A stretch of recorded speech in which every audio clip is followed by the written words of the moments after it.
People of the internet, Erica here today. I'm coming to you with a reading vlog. So stay tuned. Look at these shelves. Aren't they neat? Wouldn't you think my collection's complete? Wouldn't you think I'm the one who has all the books on these shelves? Adventures are told. How many adventures can one shelf hold? Looking around here you think, sure, I've got all the books. Okay, people, so it's a reading vlog. Hence, I will be reading, hopefully. You know me lately, I have not been in the reading mood. I am not living up to my title here. Because normally I average about 600 books a year. I've read maybe a little over 200, so I've got a lot of catching up to do. Right now I'm gonna listen to Zombie Gladiator by Darren Shan, which is book 6 in the series here. So it's going down. I'm gonna get some reading done. After I read this, sure I'll pick something else off my little cart here that, if you've seen my ambitious end of the year TBR, you'll know that I have a lot of books on my TBR for the end of the year. So, yeah. But it's hard to get in the mood to read when I've been working this job and I'm basically there full time, even though they're only paying me for part time, and by the time I get home, I don't feel like doing any reading, so I don't feel like doing shit. So this weekend, I'm off tomorrow. Tomorrow's Friday. It's Veterans Day tomorrow, so I get a 3-day weekend, possibly 4 if I can take Monday off as well, so I can get some of these books read. So I'm gonna get off here. I'm gonna start getting some reading done. I'm making some pizza, so he's gonna watch some TV. Not sure what. What are you gonna watch? Top Gun. He's been wanting to see it again, so we finally own it after how long of waiting for it to come out? Too damn long. Too damn long. Anyway, I'm gonna get out of here. I'm going to read, consume some food, and yeah, later.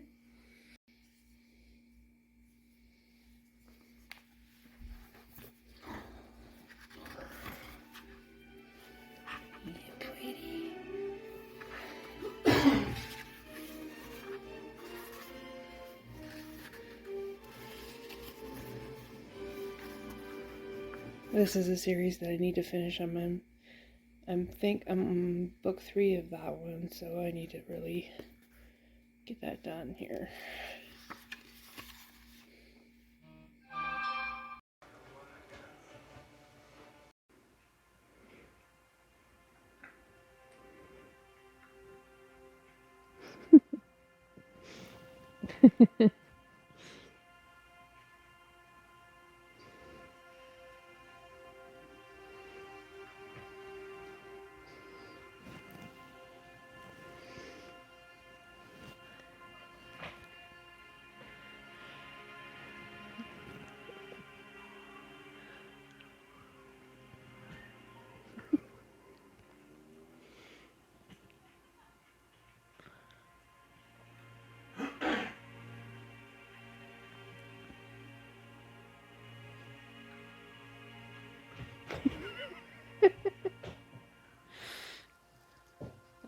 Now they're out of the way of the camera. Damn it.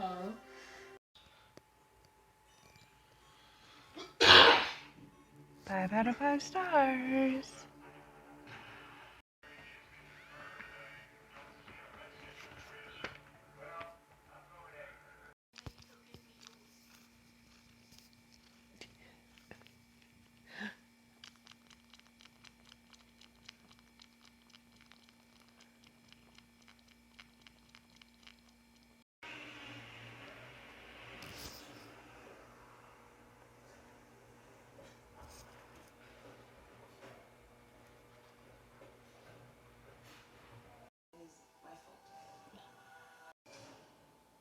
Okay, so I finished Never Come Back by David Bell, and I gave that 4 stars. And then I finished Zombie Mission by Darren Shan, and I gave that 5 stars. So next I am going to work on the Rosie Project.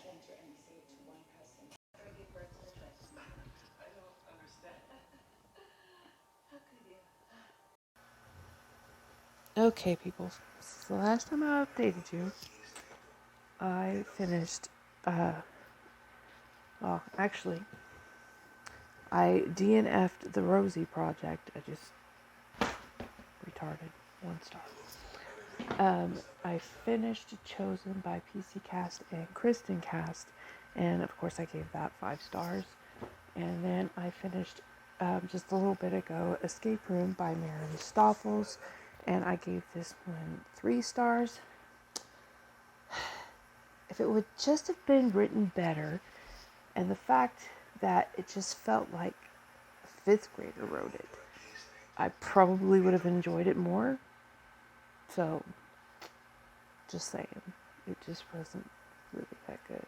I mean, it was interesting enough to make me want to know what happened in the story, but like I couldn't connect with the characters, and like I said, it just felt like I was reading something that a child wrote. So it just really wasn't that for me. So I mean, 3 stars is being generous, to be honest. So I'm trying to decide what to read next. I really need to finish The Vanishing Game, so I might go ahead and pick that one up and just read as much as I can tonight before I go to bed, because I'm already getting tired. So I want to try to at least read another 50 pages before I go to sleep tonight. And then, yeah. So I will update you either later before I go to bed or tomorrow when I get up. So, later.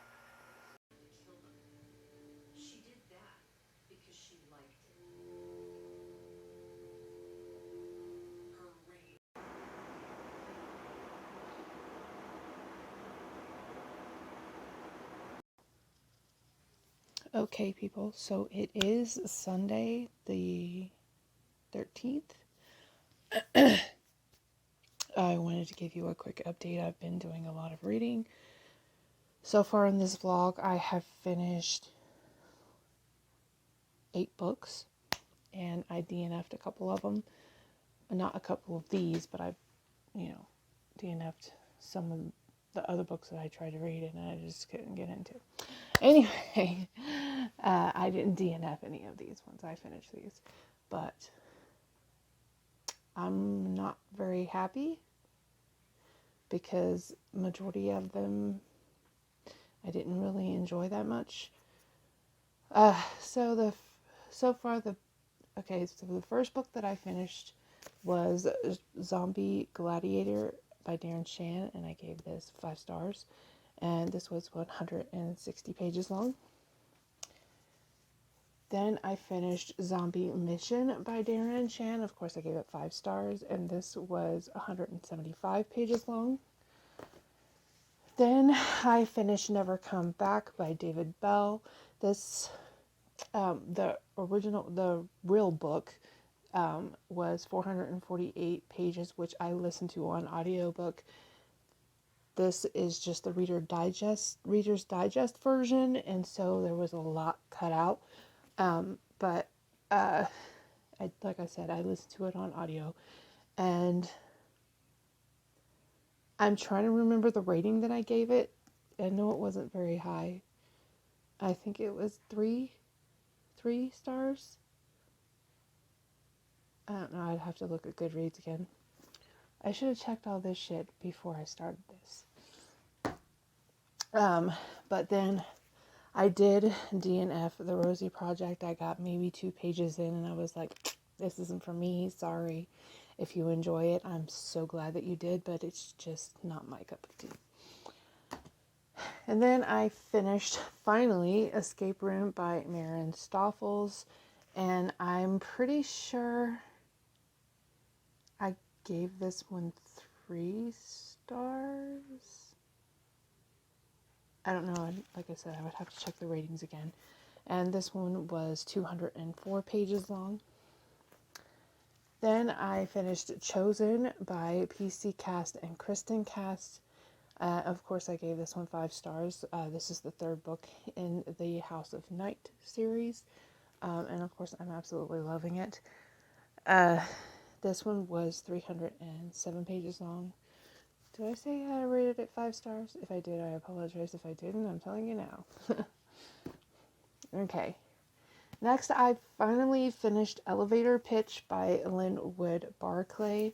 I started off at chapter 7, page 66. There is 500 pages in this book, so I read the rest of the 434 pages that was left. And I think I gave this one 4 stars. So I think that's a pretty good rating. Then I finally finished The Vanishing Game by Kate K. Myers. I forgot to write down how many pages that I read out of this. And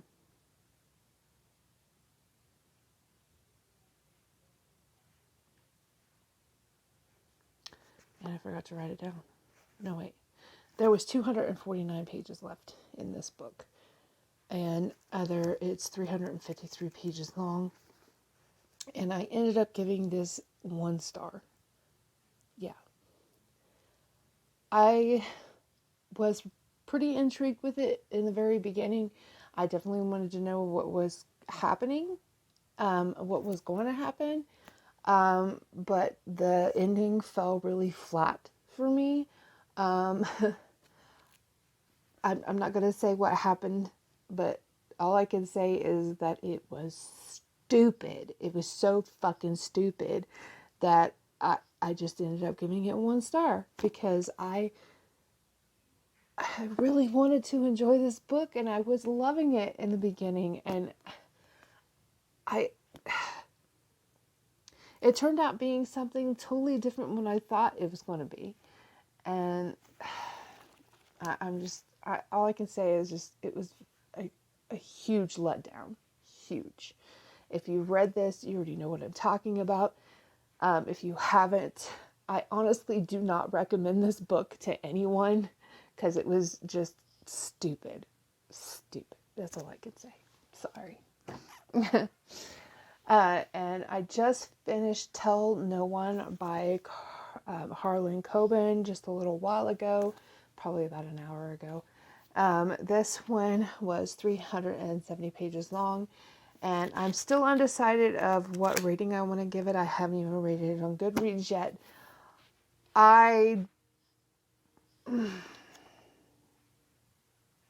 It honestly really wasn't even that good. It wasn't even that entertaining. So, but I did finish it. I hardly ever finish a book that I'm not enjoying, but I finished it. And I think for the most part, I was just bored out of my mind, waiting for something to happen. And so I might end up giving this one 1 star. So, and I'm really tempted to get rid of all of my Harlan Coben books. This is the first book that I've ever read by him, and a lot of people love him and rave about him, but if you think there's another book out there that's better than this one of his, please let me know and I will gladly pick it up. But as of right now, I am thinking of unhauling all the Harlan Coben books that I have, and I have a lot of Harlan Coben. It's just a majority of the synopses on the backs of these books had me really intrigued, and this one definitely did. And I was all for it. I was ready for it. I was like, can't wait to see what's going to happen. And then it just snooze fest.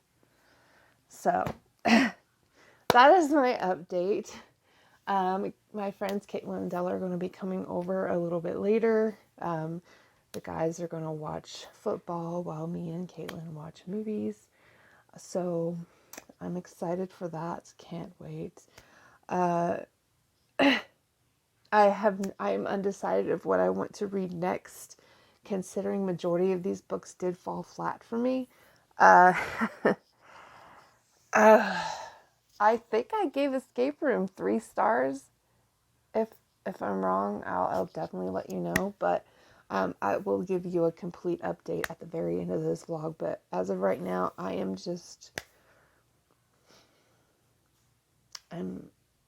disappointed. I'm disappointed by a lot of these books. Except of course the zombie series. I love that series. But and of course Chosen. But the other ones just did not meet my expectations. So anyway, I'm going to get off here. I'm going to probably pick another book to read, and I will update you guys later. Okay, people.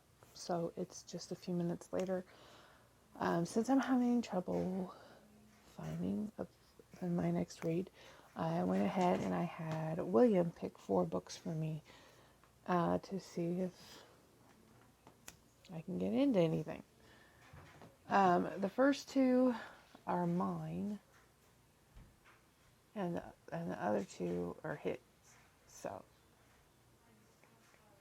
okay, so the first one that I bought for myself is called Blood Ties by Kay Hooper.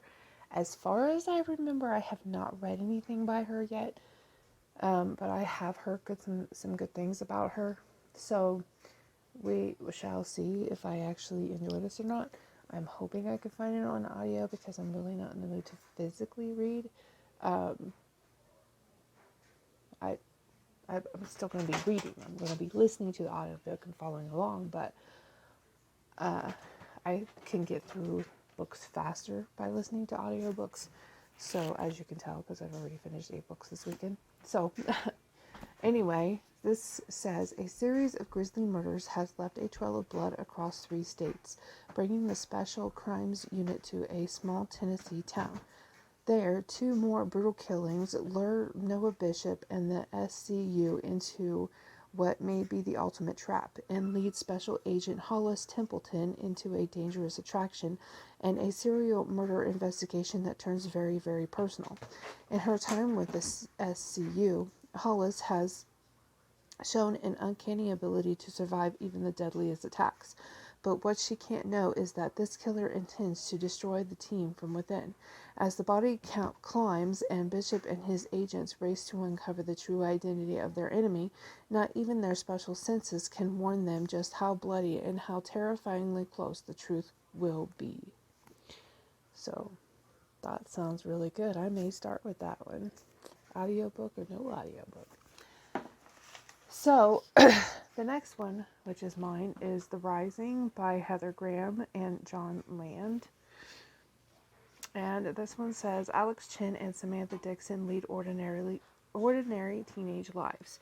He's a football star and homecoming king. She's preparing to graduate high school at the top of her class and pursue a career at NASA. Their world is turned upside down when a football accident lands Alex in a hospital and his CT scan yields abnormal results. His doctor is murdered, then his parents. Death seems to follow him wherever he goes, and now it's after him. Alex flees and tells Samantha not to follow, but she became involved the moment she walked in on his murdered parents. She cannot abandon the boy she loves.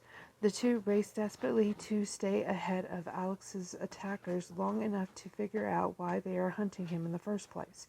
The answer lies with a secret buried deep in his past, a secret his parents died to protect.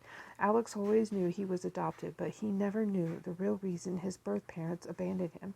He never knew where he truly came from until now. That sounds good. And it's got to be good if James Rollins quotes it, here is a classic in the making. Oh, I'm intrigued. I love James Rollins. Love James Rollins. Anyway, the one that he picked is from his books is The Strain by Guillermo del Toro and Chuck Hogan. I've heard amazing things about this series. So we shall see.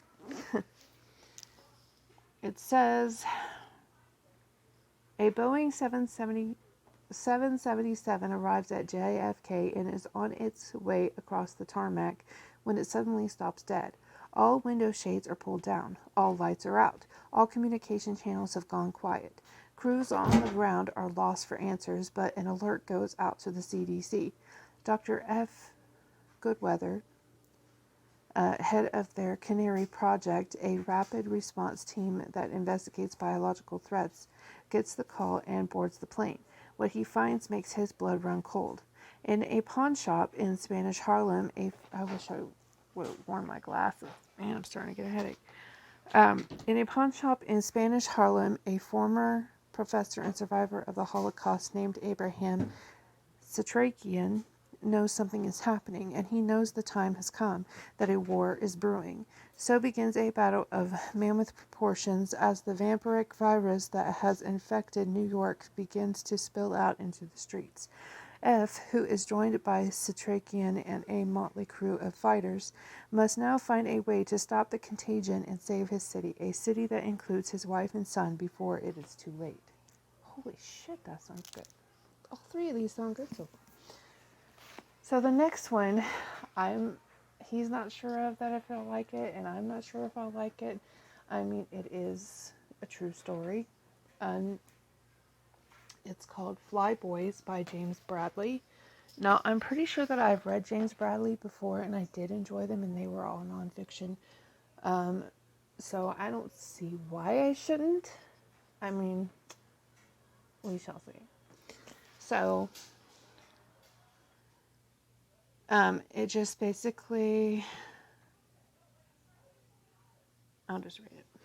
Over the remote Pacific island of Chichijima, I have no idea. 9 American flyers, Navy Marine airmen sent to bomb Japanese communications towers there, were shot down. One of those 9 was miraculously rescued by a U.S. Navy submarine. The others were captured by Japanese soldiers on Chichijima and held prisoner. Then they disappeared. When the war was over, the American government, along with the Japanese, covered up everything that had happened on Chichijima. The records of a top-secret military tribunal were sealed. The lives of the 8 flyboys were erased, and the parents, brothers, sisters, and sweethearts they left behind were left to wonder. Flyboys reveals for the first time ever the extraordinary story of those men. Bradley's quest for the truth took him from dusty attics in American small towns to untapped government archives containing classified documents, to the heart of Japan, and finally to Chichijima itself. What he discovered was a mystery that dated back far before World War II, back 150 years to America's westward expansion and Japan's first confrontation with the Western world. Bradley brings into vivid focus these brave young men who went to war for their country, and through their lives, he also tells the larger story of 2 nations in a hellish war. With no easy moralizing, Bradley presents history in all its savage complexity, including the Japanese warrior mentality that fostered inhuman brutality and the U.S. military strategy that justified attacks on millions of civilians. And after almost 60 years of mystery, Bradley finally reveals the fate of the 8 American flyboys, all of whom would ultimately face a moment and a decision that few of us can even imagine. So, that just sounds pretty decent. So,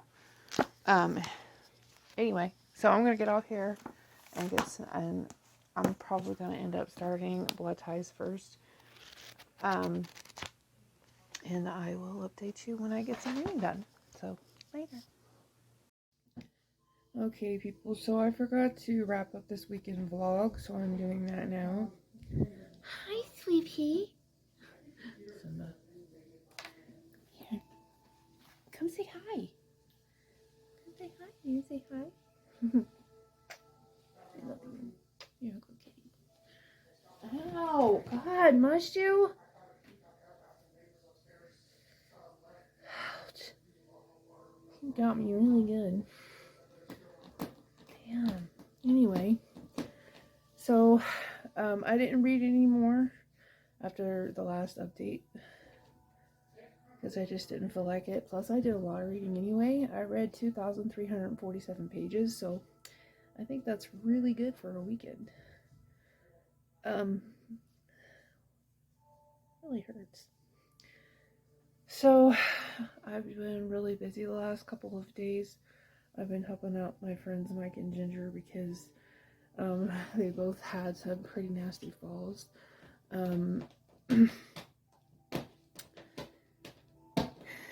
They were outside. What was it?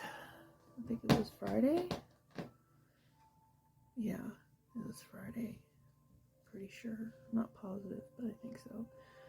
And me and Caitlin and her dog Arias was standing to the side because Mike and Ginger were coming out with their dogs, and we just didn't want to get in the way. And Ginger handed Mike Tank, and Tank pulled on him. He toppled over on top of Ginger, and she fell down the stairs. And yeah, so I ended up having to call 911 for that.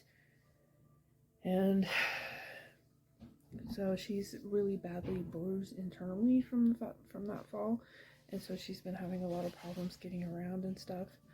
And then yesterday, was it yesterday or the day before? I can't remember. Mike had fell in the parking lot. He got his cane stuck on something, and he fell and literally did a face plant onto the concrete, and he has a hole here. He has a broken nose. Yeah, he had a hole in his upper lip and his lower lip. So yeah, he busted his face up really well, and so he's in a lot of pain from that. So I've been helping them take out their dogs 3 times a day. I helped yesterday and today, and with the dogs, and then today I went to Walmart for Ginger and got some groceries for her. They didn't have Fresca, so I had to make a trip to Safeway and get Fresca there, and got a money order for her storage unit. And then she stopped by Love's and bought me a pack of cigarettes. And then I helped her. I took the groceries in for her. I helped her put them away, and took out her trash and stuff for her. And then I walked the dogs again. So I'm really worn out. Worn out. See, he got me really good. So yeah, anyway, so it's been a busy day. I'm so tired, and my back is freaking killing me. My whole body just aches, honestly, and it's been really cold out today. Like it was like 23 degrees this morning. It's like 36 degrees now. It snowed yesterday, so yeah. Anyway, I'm gonna go ahead and end this vlog here. I hope that you enjoyed most of it. I know this last part wasn't really all that entertaining, but just been swamped. But anyway, if you like this video, give it a thumbs up. If you're not already subscribed, please click that little subscribe button and click that little bell icon to be notified when I post. And I will see you guys in the next video. Later.